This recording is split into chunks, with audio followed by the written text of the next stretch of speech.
Selamat berjumpa kembali dalam layanan audio Sahabat Seperjalanan. Hari ini adalah hari Sabtu 1 Februari 2025. Tema renungan saat teduh kita dengan judul Penolong Terbaik. Firman Tuhan terambil dalam Yohanes 14 ayat 15 sampai dengan ke-17. Jikalau kamu mengasihi aku, kamu akan menuruti segala perintahku. Aku akan minta kepada Bapa dan ia akan memberikan kepadamu seorang penolong yang lain, supaya ia menyertai kamu selama-lamanya, yaitu roh kebenaran. Dunia tidak dapat menerima dia sebab dunia tidak melihat dia dan tidak mengenal dia. Tetapi kamu mengenal dia sebab ia menyertai kamu dan dia akan diam di dalam kamu. Mari kita berdoa. Bapa dalam surga, terima kasih bahwa Engkau memberikan sebuah penyertaan, pertolongan, kekuatan, kasih setia, segala sesuatu yang terbaik secara konsisten dan terus-menerus dan tidak terhenti. Dalam nama Tuhan Yesus kami berdoa, amin. Shalom sahabat perjalanan yang dikasihi Tuhan, penolong yang terbaik. Berbicara tentang penolong yang terbaik, hidup kita dipanggil dari semenjak kita kecil, diajarkan oleh guru, diajarkan oleh orang tua, yaitu prinsip tolong-menolong. Biarlah kita menjadi pribadi yang saling tolong-menolong. Mengapa kita perlu tolong-menolong? Karena tidak ada manusia yang sanggup melakukan segala hal itu sendiri. Bukankah dalam hidup kita sepanjang hari, kita sangat bergantung dari pertolongan-pertolongan orang lain? Kita tinggal di rumah, kita bisa menikmati air, kita bisa menikmati listrik, kita bisa menikmati gas. Itu ada karya dan pekerjaan orang lain. Sehingga air spam bisa sampai ke rumah kita, listrik bisa menyala di rumah kita, gas bisa ada pada diri dan di dalam setiap keluarga kita. Itu karena ada pertolongan daripada orang lain. Suatu kita bisa mendapatkan ijazah sekolah. Bukankah itu juga karena pertolongan dari orang lain?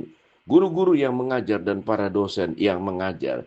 Dan kita melihat bahwa itulah yang terjadi sewaktu Allah menciptakan Adam dan tidak ada penolong yang sepadan dengan dirinya. Kemudian Allah memberikan Hawa. Di dalam penciptaan yang terjadi, Tuhan sudah menjadikan setiap kita masing-masing dipanggil untuk saling tolong-menolong. Mengapa Tuhan mengajarkan kita untuk saling tolong-menolong dan menjadi penolong yang terbaik? Karena Kristus sudah memberikan contoh yang paling luar biasa.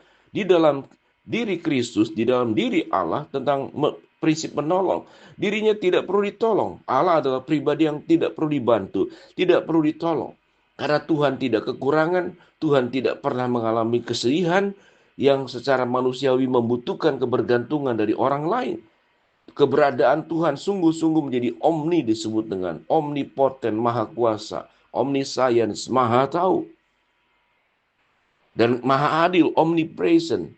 Allah yang maha adil, Allah yang maha kudus, Allah yang maha suci, Allah yang maha segala-galanya. Di dalam diri Allah tidak membutuhkan pertolongan, sehingga Tuhanlah yang menjadi penolong yang terbaik. Itu yang diucapkan oleh Tuhan Yesus pada saat Yesus sebelum meninggalkan dunia ini.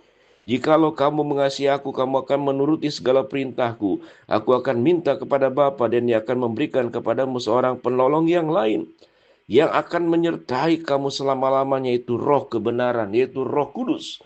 Roh Kudus dilambangkan seperti api, Roh Kudus dilambangkan juga seperti angin, dan juga seperti Kristus dilambangkan dengan berbagai macam hal yang kita temukan di dalam perjanjian baru, sebagai pokok anggur, sebagai air hidup, sebagai roti hidup, sebagai gembala.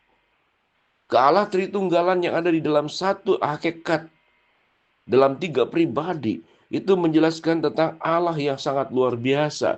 Sehingga Allah Bapa merencanakan, menciptakan dunia, merencanakan keselamatan. Yesus Kristus melaksanakan, mengeksekusi keselamatan itu. Dan Roh Kudus yang kemudian memberikan penyertaan, kekuatan, penghiburan, sebagai yang disebut dengan roh damai sejahtera, yang seringkali digambarkan sebagai gambaran daripada burung merpati. Bukankah ini sesuatu yang 3 kali lipat penyertaan kebaikan Allah dari Allah Tritunggal yang diberikan kepada setiap kita masing-masing? Di dalam konteks inilah murid-murid tentu sangat terpukul karena guru yang dicintainya akan meninggalkannya. Tapi Tuhan menjanjikan akan ada seorang penolong yang akan mendampingi engkau, yang akan menyertai engkau. Tetapi tugas yang dimintakan oleh Tuhan kepada para murid, hendaklah engkau tetap hidup di dalam kasih dan hidup untuk saling mengasihi. Apa yang dimaksud dengan hidup dalam kasih dan untuk saling mengasihi? Pada prinsipnya adalah kita dipanggil menjadi pribadi yang diciptakan oleh Allah untuk saling tolong-menolong. Kalau kita memiliki Allah sebagai penolong terbaik, penolong yang sejati, kita dipanggil juga menjadi orang untuk saling tolong-menolong untuk kehidupan kita satu dengan yang lain. Jangan merasa hidup lebih hebat dari orang lain, karena tidak ada seorang manusia pun yang bisa sanggup hidupnya berdiri sendiri. Kita membutuhkan orang lain, oleh sebab itu apapun keberadaan orang lain, peran dan fungsinya, yang mungkin kelihatannya kecil, tapi itu selalu tindakan-tindakan besar yang akan menolong kita, yang akan membantu kita. Kita tahu dengan jelas dalam sebuah peristiwa yang kita lihat di TikTok, di media sosial, ada orang yang tersedak makanan, itu kemudian mengganggu pernafasannya. Itulah disebut dengan P3K, pertolongan pertama pada kecelakaan. Kita membutuhkan orang lain. Hidup kita membutuhkan orang lain. Dan orang lain itu adalah yang diciptakan oleh Allah yang namanya manusia. Seluruh makhluk hidup di dalam dunia ini dipanggil oleh Allah setelah diciptakan. Kalau Allah menciptakan Adam dan Hawa sebagai manusia pertama dan kedua, dan Allah menciptakan sedemikian banyak jumlah manusia miliaran di dalam dunia ini, maka prinsipnya sama. Kita dipanggil untuk tolong-menolong. Mari kita belajar tatkala kita berumah tangga. Jangan yang terjadi tatkala rumah tangga tentu tidak terdiri sendiri. Ada ayah, ada ibu, ada oma, ada opa. Ada menantu mungkin, ada cucu, ada anak. Dipanggil untuk saling tolong-menolong. Bukan untuk saling melukai. Bukan untuk saling menyerang. Bukan saling bertengkar. Bukan ingin saling benar diri sendiri. Karena tidak ada seorang yang benar. Tidak ada orang yang sanggup hidup berdiri dengan dirinya sendiri. Kita membutuhkan orang lain.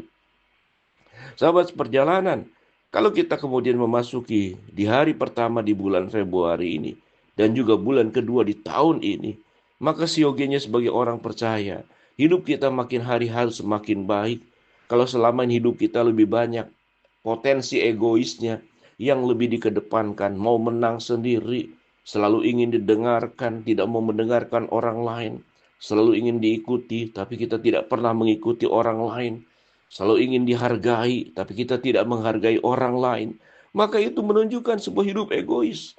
Biarlah kita menolong orang yang luka, kita obati. Orang yang tidak punya pakaian, kita berikan. Orang yang sedang di dalam kesedihan, kita hibur. Orang yang sedang di dalam kondisi kekurangan, kita berikan berkat tatkala kita punya kelebihan. Itulah yang disebut dengan tolong-menolong yang ada dalam Matius pasal yang ke-25. Kalau engkau melakukan salah satu yang terkecil dari antara orang ini, engkau sedang melayani aku, engkau sedang mengasihi aku, dan engkau sedang memuliakan diriku sebagai Allah. Sahabat seperjalanan, biarlah kita bertekad, Tuhan ampuni segala dosaku.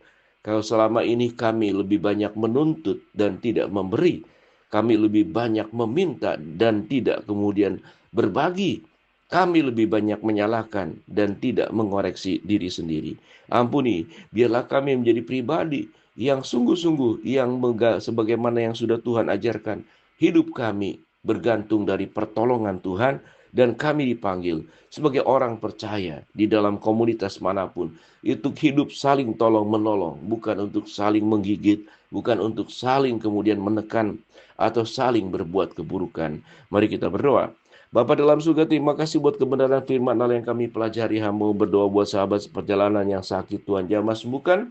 Sahabat seperjalanan yang sedang menghadapi masalah, Tuhan bukakan jalan. Sahabat seperjalanan yang sedang berdoa mengharapkan sesuatu, Tuhan kabulkan dengan cara dan waktu Tuhan yang terbaik. Di dalam nama Tuhan Yesus kami berdoa. Amin. Shalom, Tuhan memberkati.